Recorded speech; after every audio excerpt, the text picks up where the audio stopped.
Hello beautiful dog lovers and welcome back to Self-Care Sundays, the Dog Mum edition or the Dog Lovers edition. And we spoke in the first video about how difficult it could be for us as dog owners, as dog guardians, dog parents, whatever you want to call it, to find time for ourselves to keep the dogs occupied and basically have the time to enjoy a long bath, to maybe leave the house and just do things without our dogs, but also without having to worry that they are eating our shoes, are having separation related behaviors, or whatsoever. So today my mission is to show you some things I use in order to keep my dogs occupied and also to calm them down.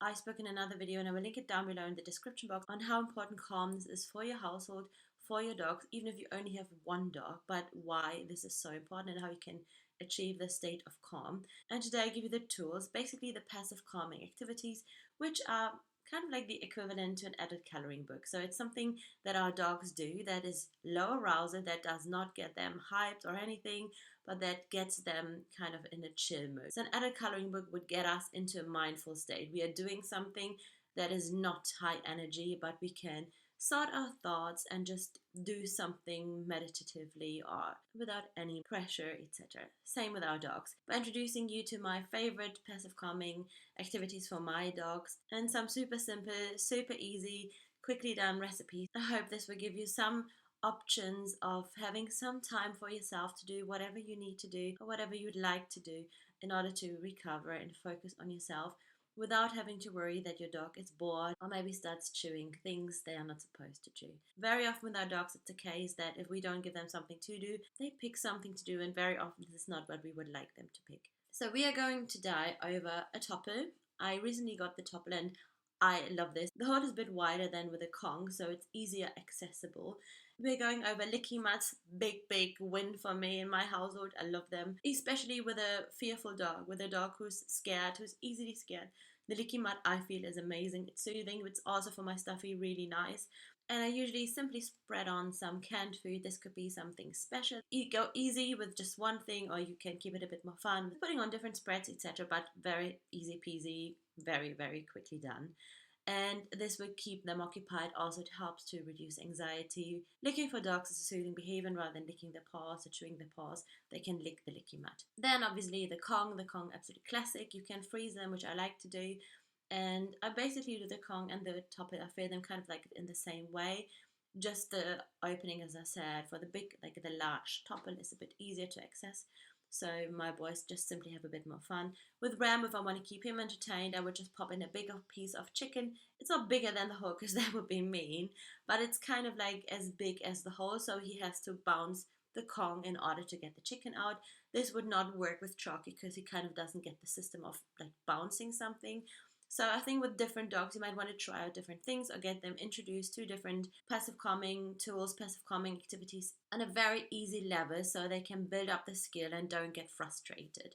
There are also different other options. The snuffer mat is another of my favorite, a snuffer mat or a snuffer ball. You basically just grab a snuffer ball. You can even make them yourself. I'm actually thinking doing one on my own for Panda, so I might do this on the channel. I need to sort things out. I need to supplies, etc. But I did want to do this for quite a long time. So there's obviously way more, and I'm gonna do a different video about other options you can do, like the Nina Artisan games we love, etc. But this would be more like puzzles, mind games for your dog. So I think for me, if I just want to have a bit of peace, I prepare my boys a licky mat, a Kong, or a topple or a snuffer mat.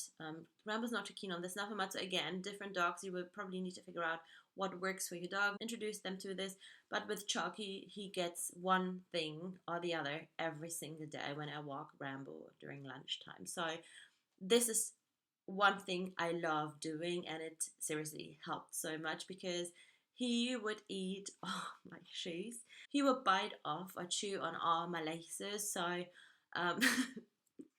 yeah, that was a lifesaver. And by now, like, this dog is a Velcro dog, so he's with me all the time. If he can, he would be with me, next to me all the time. Even if I shower, he has to check in if I'm still there because he's deaf, he can't hear. So he's obviously quite strong on the visual.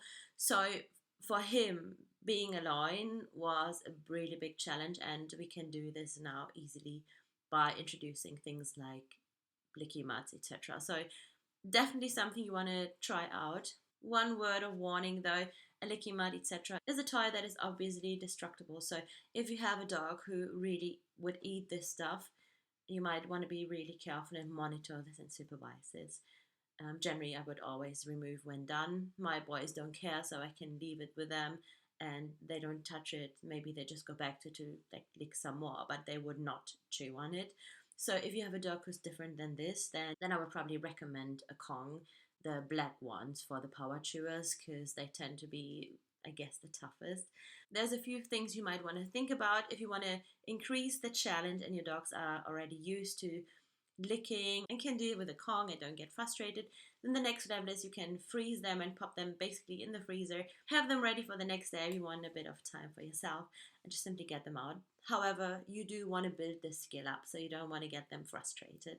There's actually a great video on YouTube about how to use a Kong. I really do like this, and I think it's a great video, so I'm not bothering or filming on one of my own. I will simply link the video down below in the description box as well, so you can check it out if you would like to introduce a Kong to your household. I hope you enjoyed this video. I would like to know, what are your go-to tools? What are your go-to passive calming activities for your dog if you want a quiet minute? How do you keep your dog entertained? If there's anything else you are using, please do let me know in the comments below. Also, if you are using either a topper or a licky mat or a Kong or whatever, then I would love to know, what are you putting on it? What are your favorite recipes for them? How are you filling yours? What spread are you putting on it? I'm actually particularly interested in meal toppers too, because I want to get into making like these cute, healthy little frozen toppers for the meals for the boys. So yes, if you have some recipes for these ones, please do let me know. And otherwise, I hope you enjoyed this video and can now spend some quiet time for yourself and basically focus on yourself, recharge, and have some time off. I will see you next Sunday.